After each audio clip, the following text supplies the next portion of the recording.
jungle out there. Disorder and confusion everywhere.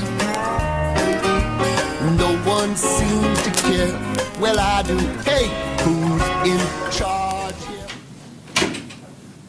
Monk, maybe I like my papers to be like that. I hate how you always have to try and fix everything. You'll thank me later. I've called you in because we are really stumped with this case. On Ohio Northern's campus, we've had 25 illnesses in the past week. What do you expect? These kids are disgusting. The weird part is that it's actually typhoid fever, and the United States only gets about 400 cases a year. We're thinking there's definitely some reason that this small campus is being targeted. It's all very unusual. Well, how do you know it's not some other illness? Let's see here. We sent some samples into the lab, and it's definitely typhoid fever. The lab results showed that the causative agent is Salmonella typhi, and is definitely rod-shaped and gram-negative. Monk, I want you to go sit in on a medical microbiology class so you can learn more about the disease and bacteria, because I'm no expert. Here's what's been happening so far. All of these people have been getting sick and they have no idea why. Nothing unusual seems to be happening to them, but I just don't buy that this is a coincidence. I want you to look into this for me and see if you can figure this out. Well, I hope the illness isn't too serious. I thought I heard that typhoid fever is very treatable. Normally it would be. It is treated with ampicillin or ciprofloxacin, and it doesn't last very long. However, these college students have been avoiding the health center because they think it could be the cold or the flu, or what they call Mac attack. Anyways, untreated, it can last for weeks or even more than a month. Mr. Monk, you are going to love this case. Maybe you can get the students to focus more on their hygiene and prevent the spread of typhoid fever. Come on, let's go.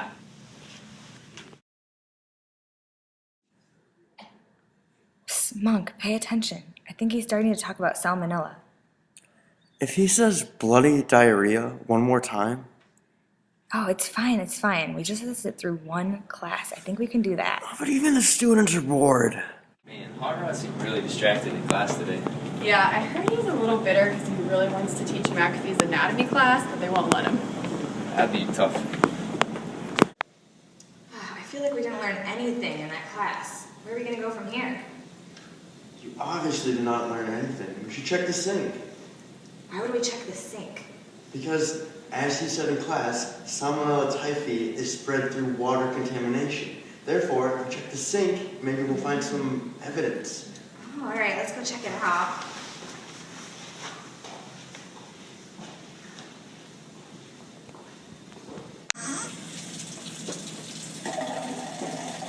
Excuse me, ma'am, we're going to have to ask you to leave. This is an official police investigation. Oh, sorry. I wouldn't drink that if I were you. I mean, it looks perfectly fine to me. All right, Mr. Monk, do your thing. I think we need to find a patient who's sick and see if their symptoms match typhoid fever. Oh, well, I think I hear someone over there that's sick. We could talk to them. We have to?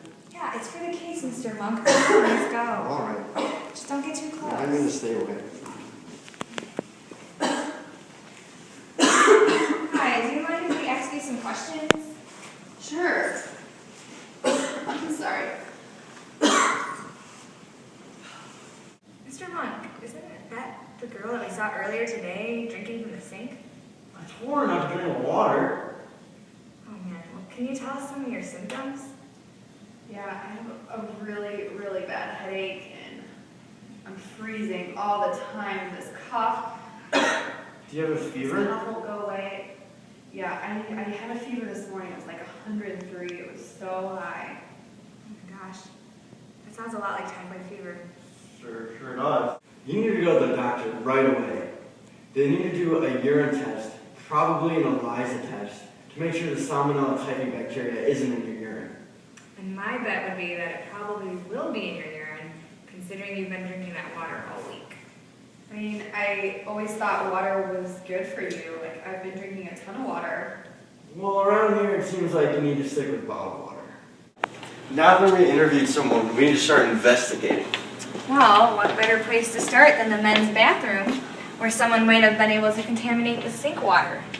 But it's the Go on bathroom. in. Check to see if there's anyone in there. Alright. There might be someone in there. I don't think there is. Go on in. Oh, come on, Mr. Monk. Hurry up.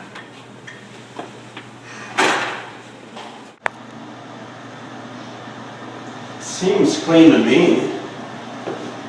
Despite the fact that it's the bathroom. It's not brown. Alright, well, I guess we should check somewhere else now. Good idea. It's the best case somewhere else. Come on.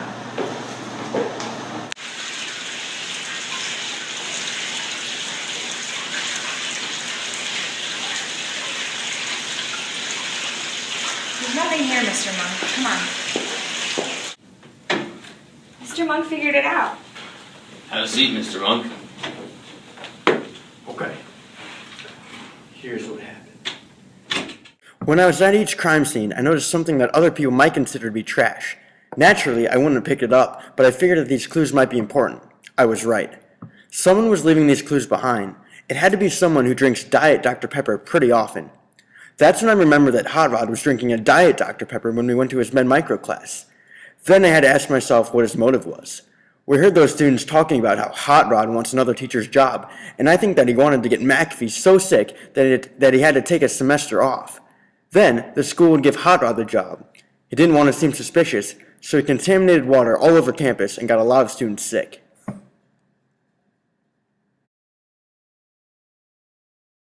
Well, it all sounds very convincing, Mr. Monk.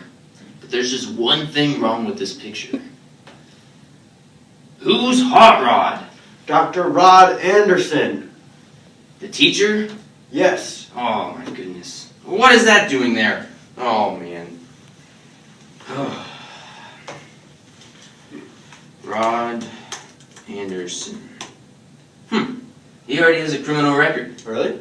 Yes. It says here, when he was younger, at about 4 in the morning, he was caught trespassing on Mount Rushmore on national property.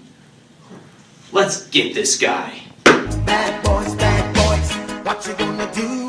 What you gonna do when they come for you? Bad boys.